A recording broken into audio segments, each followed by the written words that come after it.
Dan sesungguhnya dialah Allah yang telah memberikan kekayaan dan kecukupan.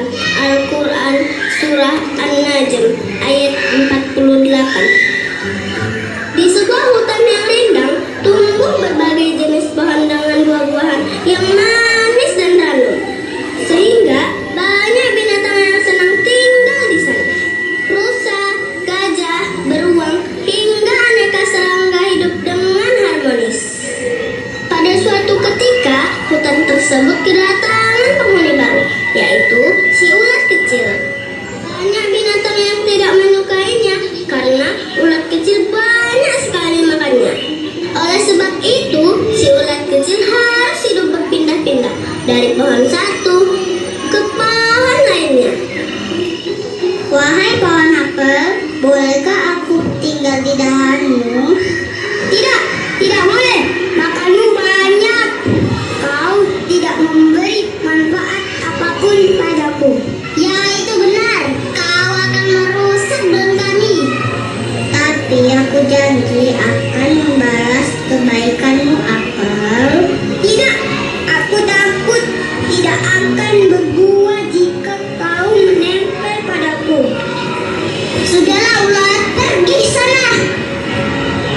Dengan sedih, si ulat kecil mencari pohon lain untuk ditinggali. Namun, pohon-pohon di hutan selalu menolaknya.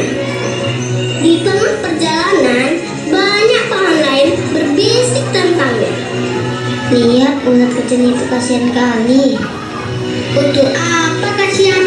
Makannya banyak, biarkan saja. Meski mendengar semua itu, ulat kecil tidak menyerah. Ia terus berjalan dan menanyai semua pohon di sana. Hingga dia kelelahan dan beristirahat di tepi hutan. Si ulat kecil sedih dan menangis. Bagaimana caranya dia makan jika tidak ada pohon yang mau untuk dia tinggali? Tapi ia tidak menyerah. Dia berdoa pada Allah Al-Mughni untuk bisa memberinya rezeki. Ya Allah yang Mughni, berilah aku rezeki berupa daun-daun agar aku bisa makan. Berilah aku tempat berlindung pada tanaman yang baik hati. Bunga matahari di tepi hutan tersentuh mendengar doa si ulat kecil. Ia ingin membantu, walau bukan pohon yang besar, tapi ia dapat memberi makanan dan tempat berlindung bagi ulat kecil. Wahai ulat kecil, jangan bersedih. Kau bisa tinggal di batangku yang sederhana dan memakan daun-daunku. Ulat kecil mencari-cari di mana asal suara itu. Suara siapa? Di sini, hai, aku bunga matahari. Walau aku tidak sebesar pohon apel dan juga tidak memiliki buah, namun aku bisa memberi daun-daunku. Apakah kamu yakin?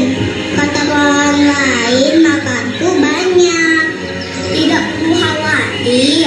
Apalah arti beberapa daunku dibanding seorang sahabat sejati?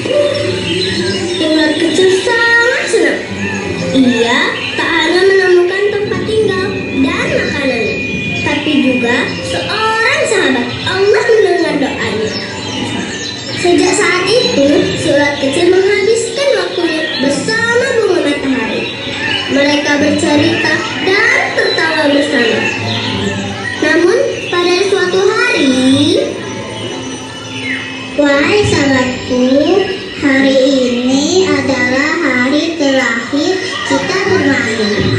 Mulai besok aku harus berpuasa di dalam sebuah kopong agar bisa menjadi makhluk yang lebih baik dan berguna sepertimu.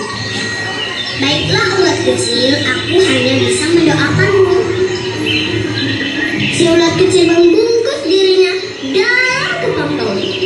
Bunga matahari melindungi sahabatnya dari panas, hujan, juga menjaganya dari tiupan angin yang kencang. Setelah lama berpuasa, si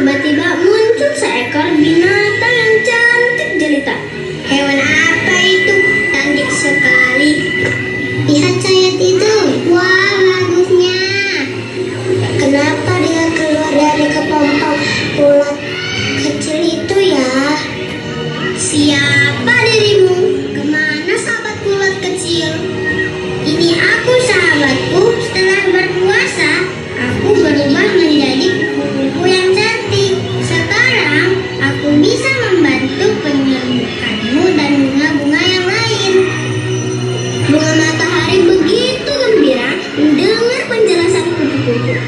Ternyata Allah memberi kemampuan istimewa pada ulat kecil untuk berubah menjadi kupu-kupu. Bunga matahari percaya bahwa Allah Al-Mu'min menciptakan semua makhluk hidup pasti ada manfaatnya. Mereka pun kembali bersahabat dan saling tolong-menolong.